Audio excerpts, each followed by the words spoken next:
इसी चैनल में एक ऐसा वीडियो हमने डाला था, अलग अलग प्रकार की ध्यान की पद्धतियाँ। वास्तव में ये पद्धति एक विकास यात्रा है, एक स्थिति बनाने के लिए है। धीरे धीरे जब चित्त स्थिति डेवलप हो जाए, चित्त स्थिति का मतलब ही यही है कि आपका जो स्वरूप है, जो तुम हो, तुम साक्षी हो, तुम चेतनवंत हो, तुम दिव्य हो, तुम पूरे अस्तित्व के एक अंश हो। जिस तरह से सागर जो है, पूरा सागर पानी से भरा हुआ, ये जो सागर है अनंत, दूर दूर तक आप सागर के किनारे बैठेंगे, आप देखेंगे दूर दूर तक पानी ही पानी है, आपको किनारा नहीं दिखाई देता। सागर की यही विशेषता है, उनकी विशालता। सागर में दूसरी बात महत्वपूर्ण क्या है, वो सब कुछ अपने आप में समाहित कर लेता है, क्योंकि उनमें से ही ये पानी निकला है। नदी में जो पानी है सागर का है, सागर में से ही भाप बन के पानी बादल में जाता है और बादल में से फिर से सागर में मिल जाता है। तो यही बात हमें यहाँ समझनी है। आत्मज्ञान में हम पहले शुद्ध ही थे, ये समझना, ये हमारा प्राचीन प्रिंसिपल है उपनिषदों का। आप भागवत पढ़ेंगे, पहले ये शुद्ध था, फिर उनमें ये विवर्त उत्पन्न हुआ। जैसे कोई व्यक्ति बैठा है, आप समझे, ध्यान में कोई व्यक्ति बैठा है, ज्ञान में बैठा है, आपने भगवान श्री शंकर की मूर्ति देखी होगी। भगवान ध्यान में बैठे, ध्यान मुद्रा में, एकदम शांत है। आपको ये भी अचरज होगा कि भगवान है, वो किसके ध्यान में लगे। देखो, हम परमात्मा के ध्यान में, परमात्मा की मूर्त में रहे, तो परमात्मा किनके ध्यान में? परमात्मा से ऊपर दूसरा कौन परमात्मा है? अगर वो परमात्मा है तो उनसे ऊपर दूसरा कौन परमात्मा है? ये श्रृंखला चलती रहेगी, लेकिन ऐसा नहीं है। परमात्मा अपने आप में रहते हैं, भगवान शिव अपने आप में रहते हैं, नितांत शांति में, नितांत पूर्णता में रहते हैं। और ये पूर्णता शून्य नहीं है, कुछ ऐसी बात है, कुछ ऐसे प्रिंसिपल है जो अगर आपने बिल्कुल बिठा दिए, बिल्कुल समझ लिया, तो बाकी का जो साधना का पूरा मार्ग है आसान होने वाला है। आपकी साधना इतनी सुयोग्य रूप में होगी और आपकी गति भले मंद हो, समझे आप। ऐसा नहीं है कि आज साधक जुड़ा, गुरु प्रदेश से जुड़ा, गुरु से प्रेम किया उसने और तुरंत उसे सब कुछ मिल गया। धीरे धीरे धीरे धीरे जैसे पौधा बड़ा होगा, बीज में से अंकुरित होगा, पहले तो बीज पड़ेगा, बीज पड़ेगा। आपने सुना, बीज तुम में डाल दिया गया है। जैसे ही तुम श्रद्धा से सुनते हो, ज्ञान को प्राप्त करने के लिए, ज्ञान में रहने के लिए, जो तुम स्वयं हो, अपने आप को जानने के लिए तुमने ये सुना है, एकदम शांत हो गए तुम, एकदम सहज हो गए तुमने जैसे ये सुना, तुम सुचारू हो गए, तुम सुसंवादित हो गए। जो आज तक मन की अलग अलग प्रकार की रमत थी, वो थम गई, तुम शांत हो गए, तुम उस प्रेम में डूब गए, तुम उस भाव में एकरूप हो गए। जैसे ही तुमने सुना, शब्द से सुना, शब्द तुम्हारे कानों में पड़े, गुरु प्रदेश से आए हुए, तुम जागृत हो गए। और जैसे ही तुम जागृत हुए, फिर भले तुम सो जाओ, ये जागृति, एक पल की जागृति तुम्हें बार बार याद दिलाती रहेगी। फिर क्या होगा? तुम जीवन में आगे बढ़ोगे, जीवन में बहुत सारे काम करोगे, लेकिन ये जो क्षण है ना, वो तुम भूलोगे नहीं। तुम जैसे ही कहीं पर फंसोगे, जैसे ही तुम्हारा मन उद्विग्न होगा, तुम तुरंत उस क्षण को याद करोगे। तुम्हारा मन ये कहेगा कि तुम्हें यहाँ स्थिर रहना है। इसलिए अपने इस जीवन को बांट दो, समझ लो। जो बाह्य व्यवहार है, जब तक तुम चेतस नहीं हुए, जब तक तुम स्थिर नहीं हुए, आत्मस्थ नहीं हुए, तब तक तुम ये समझ लो कि बाह्य व्यवहार है वो होते रहेंगे। ये पूरा अस्तित्व का खेल है। दुख आएगी, सुख आएगा, रात आएगी, दिन आएगा, प्रकाश, अंधकार, सब कुछ जीवन में होगा, क्योंकि जीवन की रचना ऐसी है। इस जीवन से हम यही अपेक्षा रख सकते हैं। उनसे ज्यादा अपेक्षा रखनी दुख का कारण है।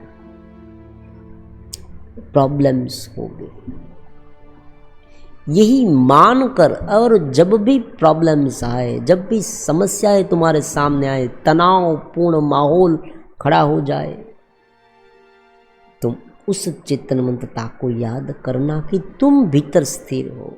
ये बाह्य क्रियाकलाप है ना, वो केवल मन के स्तर पर है। मन उत्पन्न हुआ, जगत उत्पन्न हुआ, मन शांत हुआ, जगत शांत हुआ। फिर चाहे कुछ भी हो जाए।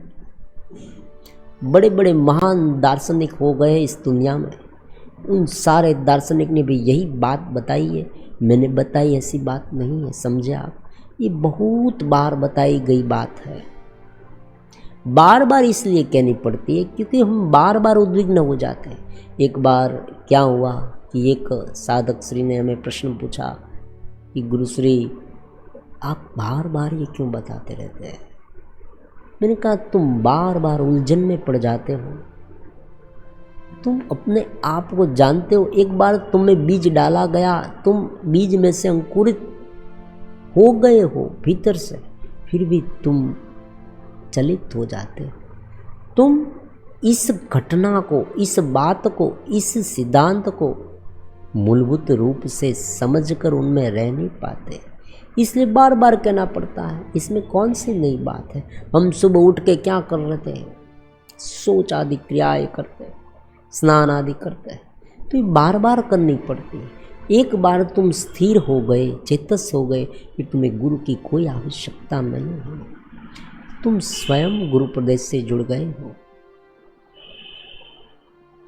तो उस शांति, उस सहजता, उस दिव्यता, उस निर्भर व्यक्तित्व अस्तित्व को समझो जो तुम्हारे भीतर पहले से ही है। आज ये बीज डाला गया और नया कुछ आ गया, ऐसी बात नहीं है। तुमने पहले से ही था। उस जगाने की कोशिश करनी चाहिए। आप समझे, भागवत में शुरुआत में क्या, भागवत महात्म्य में ये बहुत सुंदर सी कथा आती है ज्ञान, भक्ति और वैराग्य की। उसमें ज्ञान और वैराग्य जो है वो सो गए, मृत नहीं हो गए। सो जाना, भूल जाना, बस यही बात है। कभी मृत नहीं होती आत्मा की अनुभूति, मृत नहीं होती, क्योंकि मुझे मेरी अनुभूति निरंतर होती है। मैं हूँ। दुख, आप कहेंगे मुझे दुख का अनुभव हुआ, गुरुदेव मुझे दुख का अनुभव हुआ, आज मुझे बहुत दुख हुआ, तब भी आप थे। मुझे क्रोध आया, तब क्रोध किसने देखा? क्या मैं आया था आपके मन में? कोई नहीं था वहाँ, आप स्वयं थे। आपने देखा क्रोध आया, आपने देखा मैं चलित हो गया, आपने देखा आज मैंने ऐसा ऐसा वैसा सोचा, गिल्ट भाव में आ गए। सब कुछ मन की करामत है। मन में उत्पन्न हुआ, मन से दुख हुआ तो दुखी, मन से सुख हुआ तो सुखी। तो कभी नहीं मिलेंगे हम परमात्मा से। मन तो अपना काम करेगा, हम अपना काम करेंगे। भक्ति में भी यही बात है। भक्ति में मेन बात क्या है समझे आप? समर्पण। शुरुआती साधकों के लिए समर्पण बहुत महत्वपूर्ण है। समर्पित कर देना परमात्मा को। जो हो रहा है वो उनके मुताबिक हो रहा है, समझे आप? हमें उनके मुताबिक चलना है। जैसे ही हम उसकी योजना के अनुसार आएंगे, सब कुछ सरल हो जाएगा। जिस तरह से प्रश्न पत्र है, आप समझे कि बोर्ड की एसएससी की एग्जाम होती है ना, उसमें 2 प्रश्न पत्र होते हैं। हमारे जीवन में भी ऐसा है। परमात्मा ने इस जीवन की जो पूरी रचना है वो इसी तरह से की है कि जब तुम ये करोगे तो ये होगा, वो करोगे तो वो। एक चांस दिया गया है। तुम चेतस्वी हो सकते हो, तुम इस अलग अलग वृत्तियों से घिरकर अपने आप को दुखी भी कर सकते हो। दोनों बात है, और दोनों का जो परिणाम है ना वो भिन्न है। उसमें आसमान और जमीन का फर्क है। एक में केवल फंसना, केवल दुखी होना, दोनों में क्रिया होगी, समझे आप? उनका मतलब ये नहीं है कि आप शांत हो गए, आप भीतर से चेतनवंत हो गए तो बाह्य जो जगत है उसमें जो अफड़ा तफड़ी हो रही है, मुश्किलें आ रही है आपके जीवन में, वो बंद हो जाएगी, नहीं होगी। शरीर के लेवल पर जो प्रॉब्लम्स है वो आएगी। हाँ, एक बात है, अगर ये पहले से ही तुम चेतस होते गए तो मन तुम्हारा जो शांत होता गया, तुम भीतर से लीन होते गए तो पूरी ऊर्जा तुम में भर जाएगी। तो जो ये अलग अलग प्रकार की मुश्किलें उसमें कटौती हो सकती है, फिर भी आएगी। ये आती इसलिए है कि उनकी रचना ऐसी है, समझे? कोई एक व्यक्ति का इसमें दोष नहीं है, इनकी रचना ऐसी है। जो जिनका जन्म होता है उनका मृत्यु होता है, ये तो हम समझते हैं। और जिस तरह से हमारे पास कोई साधन है, हम कोई साधन का यूज़ करते हैं तो हमें मालूम है कि वो साधन बिगड़ता है। परमात्मा ने ऐसा क्यों होता है? परमात्मा ने सभी लोगों को क्या दे रखी है? स्वतंत्रता। मैं मेरे हिसाब से सब कुछ कर सकता हूँ। मेरे पास 1,00,000 रुपए है तो मैं उनका यूज़ कर सकता हूँ मेरे हिसाब से। मैं गैम्बलिंग कर सकता हूँ, मैं शराब पी सकता हूँ,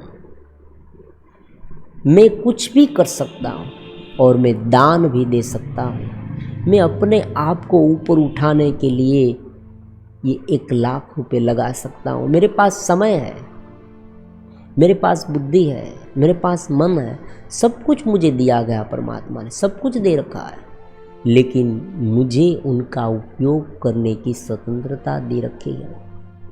यही होता है बस।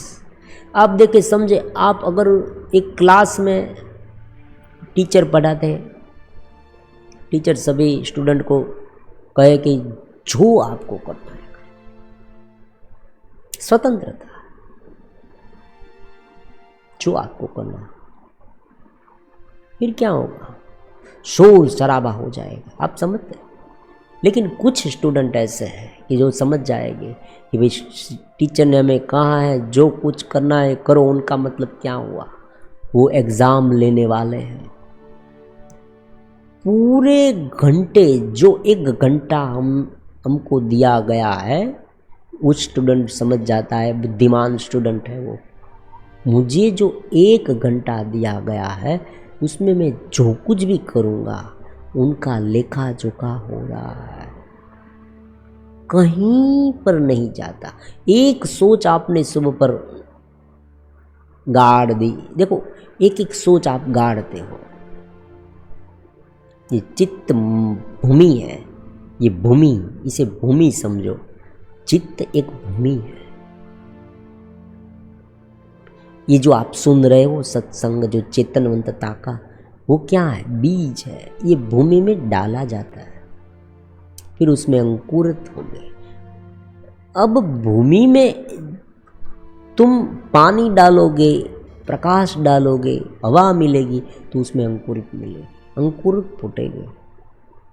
ज्ञान के संस्कार, ध्यान के संस्कार धीरे धीरे बाहर आए और तुम्हें शांति देते जाए, पूर्णता देती जाए, नितांत आनंद पूर्ण सुसंवादिता देती जाएगी। तुम स्वयं परिपूर्ण होते जाओगे और फिर भी कर्म चलते रहेंगे। यही बात बहुत महत्वपूर्ण है, समझे आप? अगर कोई व्यक्ति कोने में बैठ जाए और कहे कि मुझे आनंद मिल रहा है, हम मान रहे, और अगर कोई व्यक्ति ये कहता है कि मैं काम करता हूँ फिर भी मैं आनंद में रहता हूँ, बहुत अच्छा है, ये ज़्यादा है, समझे आप? कोई व्यक्ति सब कुछ छोड़ दे, देखो महान, ऐसे कोई महान कार्य के लिए छोड़ दे, वो बात अलग है, वो दिव्य है, वो सन्यासी है, महान है। सभी लोगों के लिए नहीं, सभी लोगों के लिए पूर्णत्व की अनुभूति करते करते भी कार्य में व्यस्त है, तो ज़्यादा उत्तम है। ये जो साधना की पद्धति है ना, यही दिव्य है। ये कोई नवीनतम साधना पद्धति है, समझे आप? वेदांत की जो ये साधना पद्धति है ना, ये बहुत नवीनतम है। अलग अलग साधना पद्धति है, ये भी एक साधना पद्धति, एक नवीनतम है। आप चेतस है, इंद्रिया काम कर रही, आप चेतस है, इंद्रिया जो कर्म है वो होते रहते हैं। सुसंवादिता, प्रेम, लावण्य, ये सब आप में। आप कहेंगे भाई मेरा शरीर तंदुरुस्त रहेगा, हाँ होगा, तुरंत नहीं होगा, समझे आप?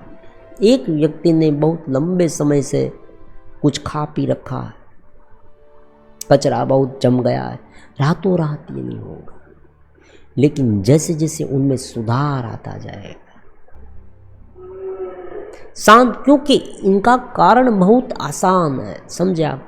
आप इतनी सरल बात है, ये तुरंत समझ में आ जाए। पूरे दिन का अन्वेषण करें, पूरे दिन में आप ज़्यादा से ज़्यादा व्याकुल बाह्य स्थिति से नहीं होते, अपने मन से होते हैं। मैंने तो बहुत बार ऐसा देखा साधना काल में। आज तो मन शून्य हो जाता है, बार बार ऐसी समस्या कोई आती नहीं, लेकिन साधना काल में जब बाह्य विचार हम में प्रविष्ट होते हैं, समझे आप? देखो विचार कैसे आते, यहाँ आपको सब कुछ जानने को मिलेगा। विचार कैसे आते हैं? जब तुमने देखा, दृश्य देखा, अलग अलग दृश्य दे, अलग अलग घटनाएं, अलग अलग लोग तुम्हारे साथ आएंगे, तुम्हारे संपर्क में आएंगे, तुमने ये सब देखा, तुमने ये सब सुना, धीरे धीरे धीरे तुमने जो सुना है, तुमने जो देखा है, वो तुरंत ही तुम्हारी स्मृतियों के माध्यम से रिवाइंड होगा और तुम जज करने लगोगे कि ये है। यहाँ पर तुम्हें रोक टोक लगानी है। भूतकाल में जो घटित हुआ था उसे भूल जाओ। भूतकाल के जो संस्कार, परसेप्शन, तुम्हारी मान्यता है, ऐसा हुआ था ऐसा ही होगा, यही है, यही है। फिर से दुखी हो जाना, क्लिक हो जाती है। एक बार तुमने ये दृश्य देखा था, तुम्हें एक बार तुम्हें मुश्किल आई थी, तुम तुरंत ही देखकर तुम तुरंत फिर से उद्विग्न हो जाते हो। घटना घटी ही नहीं है, समझा? केवल सोचने से हम दुखी हो गए, ये बात क्या है? घटना घटी, हमें प्रॉब्लम्स हुआ, फिर तुम दुखी हो गए, ये बात है? घटी ही नहीं और फिर भी मन से तुम दुखी होने लगे, जो तुम्हारा था ही नहीं। उनके बारे में सोच सोच कर तुम आधा पागल हो जाते हो। उसने मुझे ये कहा, उसने मुझे वो कहा। बहुत कमेंट्स मिलते हैं, खास करके जो हमारी बहनें हैं उनके बहुत कमेंट मिलते हैं कि मैंने उसको चाहा लेकिन उसने मेरे साथ क्या किया।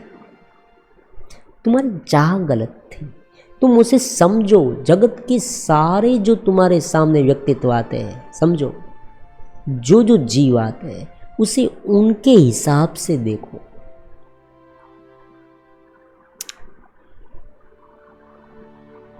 उनमें भी फीलिंग्स है, उनमें भी अपना अस्तित्व है। वो कुछ अलग मान सकते हैं, वो भी स्वार्थपूर्ण हो सकते हैं कि भाई चलो मैं उनके साथ बोलता हूं तो मेरा ये स्वार्थ सिद्ध होता है।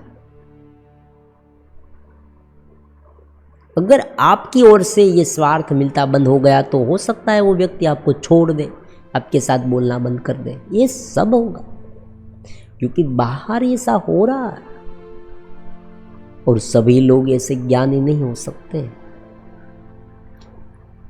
तो ज्ञान की स्थिति को बाह्य जगत के साथ किस तरह से बिठाना है ये सीखना होगा, तो ही ये चित्त भूमि में जो बीज डाला गया है ना तुम में, वो वटवृक्ष होगा, तुम्हें आनंद देगा, तुम्हें नितांत शांति देगा, तुम अपने आप में संतृप्त रह पाओगे। तुम्हें ये लगेगा, तुम सुबह उठोगे ना तुम नाचने लगोगे। कोई पूछेगा तुम्हें तुम क्यों नाचते हो, तुम कहोगे बस मैं नाचता हूं, मुझे आनंद आता है, मैं पूर्णता में हूं, मैं नितांत शांति में हूं। तुमने परमात्मा से प्रेम कर रखा होता तो ये नौबत ही नहीं आती। तुमने गुरु से प्रेम कर रखा होता तो ये नौबत नहीं आती। तुम उनके साथ जुड़े हुए होते तो ये नौबत नहीं आती। जैसे ही तुम वहां से वापस आते हो, देखो कुंता जी, आपने सुना होगा महाभारत में कुंता जी ने भगवान से दुख मांगा। ये क्या है, समझने वाली बात है। भागवत में भी यही बात का वर्णन है। क्यों मांगा दुख? दुख इसलिए मांगा कि दुख होते हुए जो घिरा है ना वो टूटता है। हमें सभी बातों को तत्व ज्ञान से देखना है। पूरा भागवत को तत्व ज्ञान से पढ़ेंगे तो ज्ञान सहित भक्ति हो जाएगी। सभी का कोई ना कोई अर्थ है, सभी का कोई ना कोई अर्थ है, हमें समझ में नहीं आता। और देखो कभी कभी क्या होता है, आप ये भी कहेंगे कि भाई इस ग्रंथ में ये कहा गया है कि तुम ये करो वो करो, और समझाया भी नहीं। कभी कभी समझाते भी नहीं। क्यों नहीं समझाते? क्योंकि वो जानते हैं कि ये लोग समझने वाले नहीं। ये बात हमें समझ में नहीं आएगी। ये समझे बात आप, बच्चा है, बच्चे को आप कहेंगे मीठा मत खाना। अब तुम बच्चे को ये समझाने लगोगे कि भाई तुम्हारा जो तुम बड़े होगे तब तुम्हारा ब्लड शुगर बढ़ जाएगा, ये होगा वो होगा, ये सब अलग अलग विज्ञान की भाषा में तुम उसे समझाओगे नहीं। तुम केवल इतना कहोगे भाई मत खाओ, तब मत खाओ, ऐसा ही कहो, ये खाओ, पौष्टिक खाओ। फिर तुम मान लो कि तुमने बच्चे के सामने ये सब किताब खोल दी बड़ी बड़ी, तुमने विटामिन की सारे जो अलग अलग विटामिन है उनके बारे में तुम समझाने लगे। इस विटामिन का ये फ़ायदा, उस विटामिन का ये फ़ायदा, ये हो ये।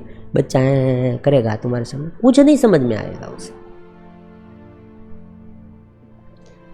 बच्चे को तुरंत मान लेना है।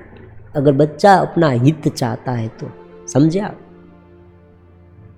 और यहाँ तो वहाँ तक होता है, अगर बच्चा नहीं माने तो उसे मार कर भी मनाया जाता है।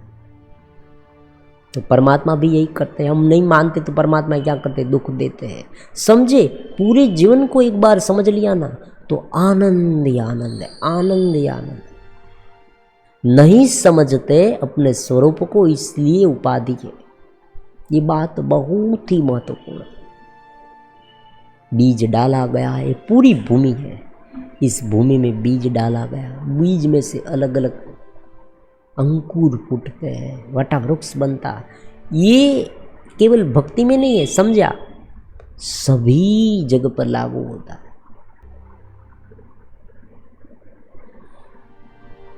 जिस तरह से दिव्य संस्कार डाले जाते हैं, उनका अर्थ निकल कर आता है, वो भी धीरे धीरे वटवृक्ष बनते हैं। उसी तरह से दुर्गुण भी इसमें बहुत लंबे समय से डाले गए हैं। और जैसे ही अलग अलग घटनाएं आपके सामने आती है, जैसे आप उस घटना के साथ संलग्न होते हो, तुरंत स्मृति क्लिक कर देती है। ये क्लिक कर देना है ना, बहुत महत्व। एक बार क्लिक कर दिया आपने, उसमें बहने लगे।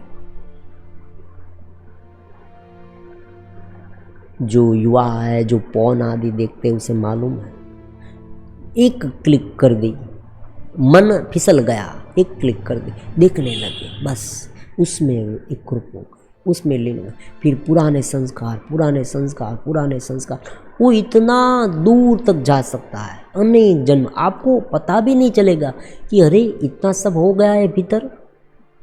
फिर आप ये भी कहेंगे कि मुझे ये होता है, मैं ध्यान करता हूँ तो मुझे अंधेरा दिखता है, ये दिखता है, मैं ठीक से नहीं कर पाता हूँ। ये सब क्या है? पुराने संस्कार, इसमें कोई नई बात नहीं है। पुरातन समय में हमने ये सब इकट्ठा कर रखा है, वो हमारे सामने आकर हमें रोक रहा है, वहाँ मत जाओ, वहाँ मत जाओ, रोक देता है, हमें पकड़ रखता है, क्योंकि वो जानता है कि अगर वो वहाँ जाएगा तो हमारी खैर नहीं, वो हमें मार देगा। और सभी संस्कार अपने आप में अहम भाव से घिरे हुए हैं, समझे आप? उसको हमने अहम भाव दे रखा है। गुस्से को अपना अहम भाव है, द्वेष को अपना अहम भाव है, ईर्ष्या को अपना अहम भाव है, चिंता को अपना अहम भाव है। वो जड़ता है। जो दुर्गुण आप में गड़ गया, वो दुर्गुण बार बार जाना नहीं चाहता, वो अब पकड़ रखता है आपको। इसमें व्यक्ति का दोष नहीं है, दोष है भी, लेकिन उसे पता नहीं है कि बहुत समय से मैंने ये किया है। लंबे समय से आप व्याकुल रहने वाले बन गए, समझे आप ये कहेंगे कि आज मैंने वीडियो देखा, 2-3 महीने से मैं प्रयास कर रहा हूँ, लेकिन मुझे कुछ भी परिणाम नहीं मिल रहा है, मैं कुछ ध्यान में नहीं रह पाता हूँ, मैं शांत नहीं रह पाता हूँ। ये होता है।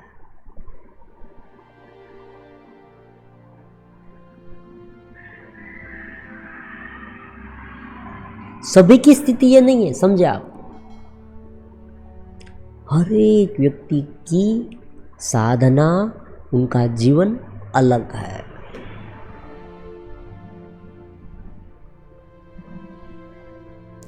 मैंने आपको ये सब बताया, फिर मैंने जो कहा है ना, मैं जिस तरह से ध्यान कर रहा हूँ उस तरह से आप करने लगे, ये सब नहीं हो। सिद्धांत को समझना है, समझे आप? क्योंकि आपका जीवन तद्दन भिन्न है मुझसे, आपकी समस्याएं भिन्न है, मेरी समस्या भिन्न है, आपकी समस्या भिन्न है। मैं आपको जो समझाऊंगा वो आपको समझ में नहीं आएगा। सिद्धांत पकड़ना है, समझे? कोई घटना नहीं, जो बात आपके जीवन में घटती है उसे देखना है, ये सिद्धांत है। इस बात में ये करो, उस बात में वो करो, ये सब हम नहीं बताएंगे, और बताएंगे फिर भी आप में इफेक्ट भी नहीं होगा, क्योंकि वो अलग है, आपका जीवन अलग है, हर एक व्यक्ति का जीवन अलग है। तुम्हारे सामने जो समस्याएं है वो अलग है, मेरे सामने समस्या है वो अलग है। मेरी स्थिति को तुम नहीं समझ पाओगे, तुम्हारी स्थिति को मैं नहीं समझ पाऊंगा। अगर हम दोनों साथ रहने लगे ना तो भी नहीं होगा। पति पत्नी दोनों एक साथ रहते, आप साथ सोते भी हैं, समझे आप, फिर भी वो एक दूसरे की समस्या नहीं जान पाते। पति को क्या महसूस होता है और पत्नी को क्या महसूस होता है, वो पति को नहीं मालूम और पत्नी को भी नहीं मालूम। कभी कभी तो पूरा जीवन बीत जाता है उन दोनों का, एक दूसरे को नहीं समझ पाते। तो सिद्धांत समझना, आपकी भूमि में बीज डाला गया, उस बीज में ये अंकुरित हो सकता है, दूसरा कुछ अंकुरित हो सकता है, क्योंकि वो भी उसमें डाला गया। और कमनसीबी से वो सब ज्यादा डाला गया है। बहुत लंबे समय से ये अलग अलग प्रकार के जो संस्कार है, विचलित होने वाली स्थिति,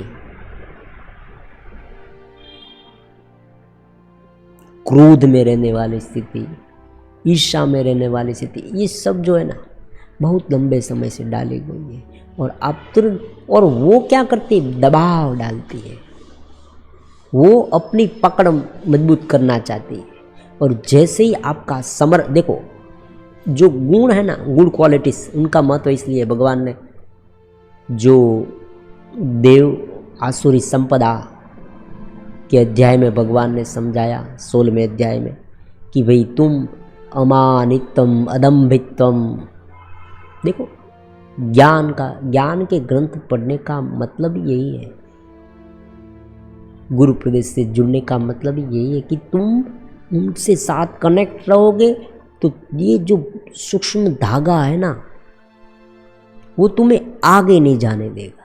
आगे मतलब उसमें फंसने नहीं देगा, वरना वो इतना बड़ा जंगल है अनेक संस्कारों का, उस संस्कार में जंगल में तुम फंसोगे, वहां से बाहर निकलना, एक तो दिशा भी नहीं मिलेगी,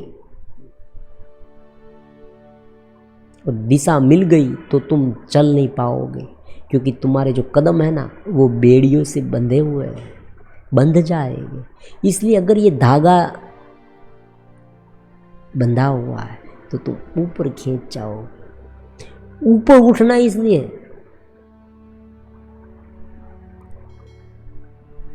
वेदांत में साक्षी हो जाना, ब्रह्म भाव में लीन हो जाना, परमात्मा में लीन हो जाना, ये सब एक है।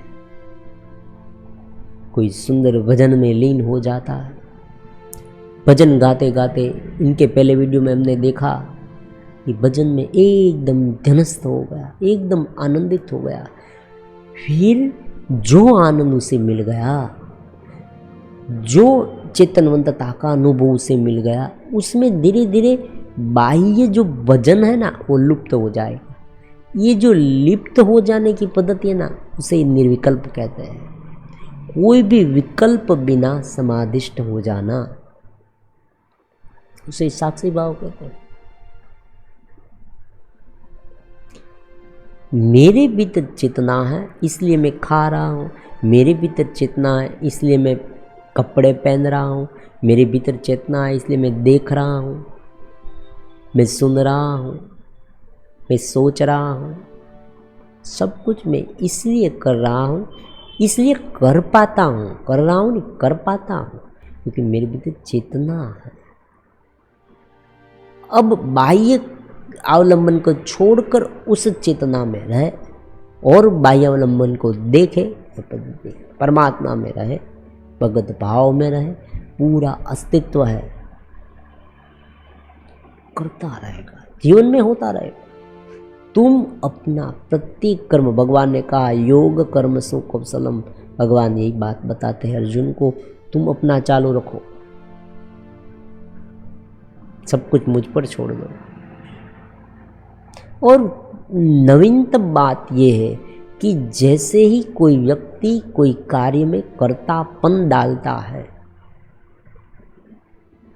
तो उनका काम बिगड़ता है। जब वो व्यक्ति ये सोचने लगता है मैं करता हूँ मैं करता हूँ, चिंता उसमें उठने लगती है, संशय उत्पन्न होता है, मैं ये कर रहा हूँ होगा या नहीं होगा, कोई मेरा काम बिगाड़ देगा तो। काम करते हुए ये होता है कि भाई दूसरा व्यक्ति का जो काम है वो मुझसे अच्छा है, मैं तो अच्छा नहीं कर रहा हूँ। बहुत सारे विकल्प आते हैं यहाँ पर और व्यक्ति फिर से फंस जाता है। तो आज के लिए हम इतना रखते, बीज को सूखने मत देना, बस यही बात है। जो बीज है ना धीरे धीरे अंकुरित हो गए। दूसरी बात है, जो बाह्य तल पर हो रहा है उनके साथ जितना तुम संलग्न कम होगे उतना जीवन में मजा आएगा।